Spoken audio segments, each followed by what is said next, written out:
friends, வணக்கம். Welcome to Anita's Healthy Kitchen. இன்னைக்கு நம்ம பார்க்க போறது இட்லி, தோசை, சாதத்துக்கெல்லாம் ஏத்த மாதிரியான அவசர குழம்பு. காய் எதுவும் இல்லாத நேரத்துல கூட ரொம்ப சுலபமா இந்த அவசர குழம்பை நம்ம செஞ்சிடலாம். இப்போ அந்த குழம்பு எப்படி செய்யலாம்னு பார்க்கலாம். அவசர குழம்பு செய்யறதுக்கு ஃபர்ஸ்ட் நம்ம ஒரு குக்கர் எடுத்து வச்சுக்கலாம். குக்கர்ல 3 தக்காளி எடுத்திருக்கேன். இதை நம்ம சேர்த்துக்கலாம். இது மீடியம் சைஸை விட கொஞ்சம் பெரிய தக்காளி. நீங்க இதை முழுசா கூட அப்படியே வேக வைக்கலாம். நான் கட் பண்ணி போட்டிருக்கேன்.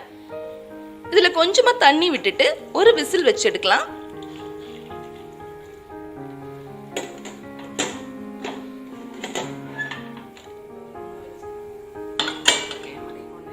இப்போ ஒரு விசில் வச்சு எடுத்தாச்சு. தக்காளி எல்லாம் நல்லா குக் ஆயிருக்கு. இந்த டைம்ல நம்ம ஒரு மத்தால இதை நல்லா மசிச்சு விட்டுறலாம்.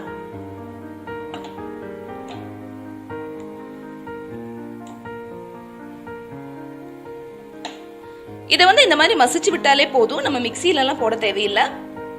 இப்ப இதை எடுத்து வச்சிடலாம். இப்ப அடுத்ததான் நம்ம ஒரு கடாயை சூடு பண்ண வச்சுக்கலாம். கடாய் ஓரளவுக்கு சூடானதும் இதுல ஒரு 3/4 டீஸ்பூன் அளவு வெந்தயம். வெந்தயத்தை சேர்த்துட்டு அந்த கலர் மாற வரைக்கும் நம்ம நல்லா வறுத்து எடுத்துக்கலாம்.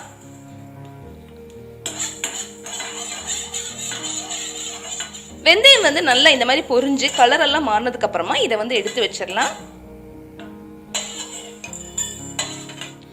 இப்ப கொஞ்சமா எண்ணெய் விட்டுக்கலாம். இப்ப எண்ணெய் ஓரளவுக்கு சூடானதும் இதுல இந்த சைஸ் இருக்கிற அளவுக்கு பெருங்காயம் எடுத்துக்கலாம். கட்டி பெருங்காயம். இப்ப இதை எண்ணெயில போட்டு நம்ம நல்லா வறுத்து எடுத்துக்கலாம்.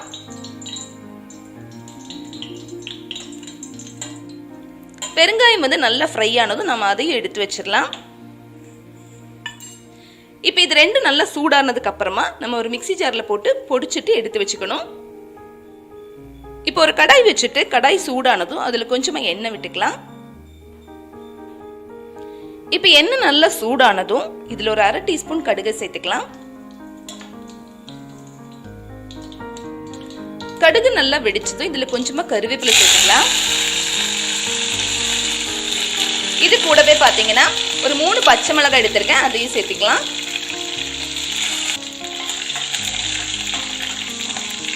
பச்சை மிளகாய் லேசா வதங்கினா போதும். அடுத்ததா இதுல நம்ம சின்ன வெங்காயம் சேர்க்க போறோம். ஒரு 15 சின்ன வெங்காயத்தை நல்லா இந்த மாதிரி பொடியா கட் பண்ணிட்டு சேர்த்துக்கலாம்.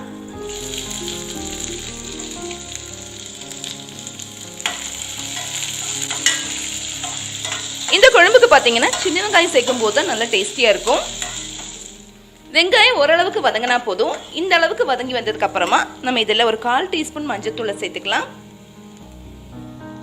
1 டீஸ்பூனுக்கு குறைவா மிளகாய் தூள். உங்க காரத்துக்கு ஏற்ற மாதிரி நீங்க கூட்டவோ குறைக்கவோ செய்யலாம். 1 டேபிள் ஸ்பூன் அளவு சாம்பார் தூள். இதெல்லாம் சேர்த்துட்டு நம்ம வதக்கிக்கலாம். இந்த சாம்பார் தூள் வீட்லயே பொடிச்ச சாம்பார் தூள். ஏற்கனவே இதை நம்ம சேனல் அப்லோட் பண்ணியிருக்கோம். சாம்பார் தூள் சேர்த்து ஒரு நிமிஷத்துக்கு அப்புறமா நம்ம ஏற்கனவே எடுத்து வச்ச அந்த தக்காளி மசிச்சதை இதோட சேர்த்துக்கலாம்.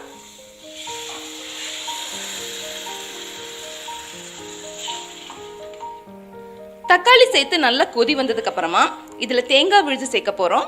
1/2 கப்பு தேங்காய் எடுத்திருக்கேன். இதுல 1 டேபிள் ஸ்பூன் அளவு பொட்டுக்கடலையும் சேர்த்துட்டு நல்லா நைஸா அரைச்சிட்டு வரணும். தேங்காய் விழுது எவ்வளவு நைஸா அரைக்க முடியுமோ அவ்வளவுக்கு நம்ம நைஸா அரைச்சு எடுத்துக்கணும். இப்ப நம்ம அரைச்ச தேங்காய் விழுதை இதோட சேர்த்துடலாம். இது கூடவே குழம்புக்கு தேவையான தண்ணியும் சேர்த்துடலாம்.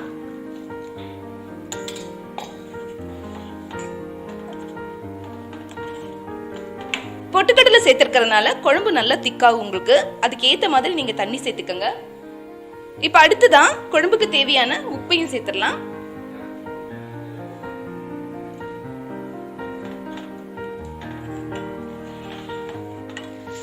தேங்காய் சேர்த்து நல்லா கொதி வந்ததுக்கு அப்புறமா நம்ம ஏற்கனவே பொடிச்சு வச்ச அந்த வெந்தய பொடியை இதோட சேர்த்துக்கலாம். ஒரு 1/4 டீஸ்பூன் சேர்த்தாலே போதும். வெந்தயமும் பெருங்காயமும் இந்த மாதிரி நம்ம வறுத்துட்டு பொடி பண்ணி சேர்க்கும் போது குழம்பு நல்ல வாசனையா இருக்கும். இப்ப கடைசியா கொஞ்சம் மல்லி இலையும் சேர்த்துக்கலாம். மல்லி இலை சேர்த்து 1 நிமிஷத்துக்கு அப்புறமா நம்ம ஸ்டவ் ஆஃப் பண்ணிடலாம். இப்போ அவசர குழம்பு ரெடி ஆயிடுச்சு. இது வந்து இட்லி, தோசை, சாதம் எல்லாத்துக்குமே நம்ம எடுத்துக்கலாம். ரொம்பவே ஈஸியான இந்த குழம்பு நீங்கள் வீட்டில் கண்டிப்பாக ட்ரை பண்ணி பாருங்கள். ட்ரை பண்ணி பார்த்துட்டு உங்கள் ஃபீட்பேக் அனுப்புங்க.